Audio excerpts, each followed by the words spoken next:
Hey, hello guys, hello again. My name is Ron Piro, again your average gringo on a quest to conquer Spanish. When I started my Spanish language learning journey back in 2014, I expected to learn a few things about myself, such as how good or talented I am when it comes to language learning. But of course, spoiler alert, as mentioned earlier, I am just an average gringo here, so I'm not particularly talented when it comes to learning to speak Spanish. But in addition to this, there were a few other things that I learned that I didn't really expect. I think the ability to communicate through language is definitely one of the most impressive things that we as human beings are able to do. It is most amazing that we can do this simply by making special kind of fancy sounds that others can then understand. And it's amazing the level of complexity that we can achieve with language. Now, when we're communicating in our native language, it's very easy to maybe kind of take all this for granted because it feels like it's so effortless and kind of second nature to us. For me, when I started to learn a second language, in my case Spanish, through this process I actually began to be able to see a little bit more of how our brain actually does work when it comes to forming memories and retention.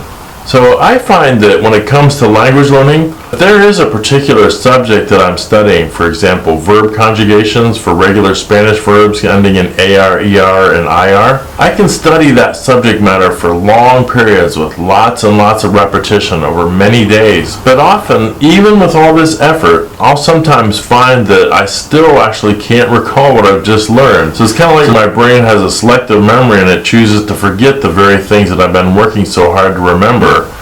And it can almost seem like the harder I try to push that into my brain, the less it actually seems to work. However, here's the part where it gets kind of interesting.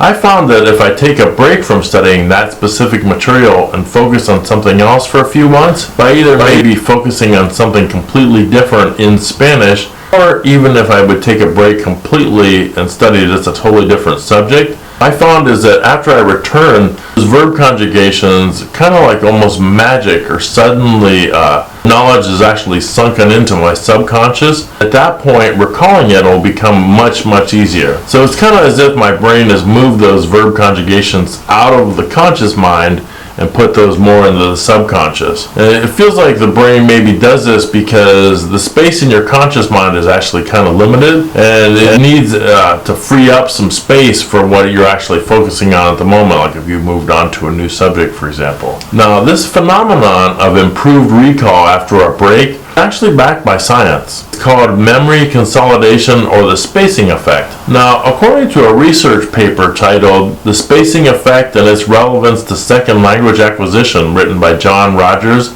published in the December 2017 issue of Applied Linguistics, taking breaks between study sessions can definitely enhance memory retention. And the optimal duration of the break is still kind of up for debate. At least in my own personal experience, it seems to work best for me to study with really high intensity for a few weeks or months, and then set that aside for maybe 2 to 6 months, and then maybe revisit afterwards and study the material again after that point. Now, besides improving my recall, this method also seemed to have some other unexpected benefits. It actually saved me from the clutches of boredom and frustration. Because when you're tirelessly conjugating verbs day in and day out over and over and over, monotony and boredom definitely do start to set in.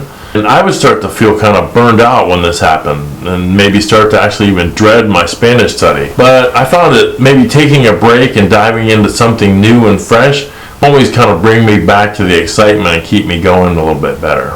Another perk was it allowed me to see my progress a little more clearly. Language learning is definitely like a slow cooking stew.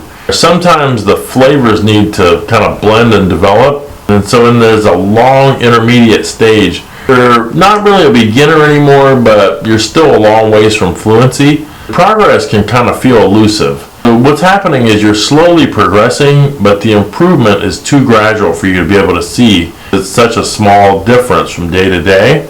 However, after you've taken a break from one specific material, when I did return to that previously studied material after a few months, I was able to recognize the improvement. So it was definitely a great feeling for me to be able to say, hey, I'm actually starting to learn this better now. So my fellow language learners, if you do find yourself feeling frustrated or burned out from getting over the same thing over and over again, For me, embrace the magic of memory consolidation. Give your brain the break and the time that it needs to process and internalize the knowledge. Remember that you wanted to learn a new language because it was fun. Make sure to stop and smell the roses once in a while. Always, I want to say to you, que buena suerte en tu español. Good luck to you in your Spanish. Thanks.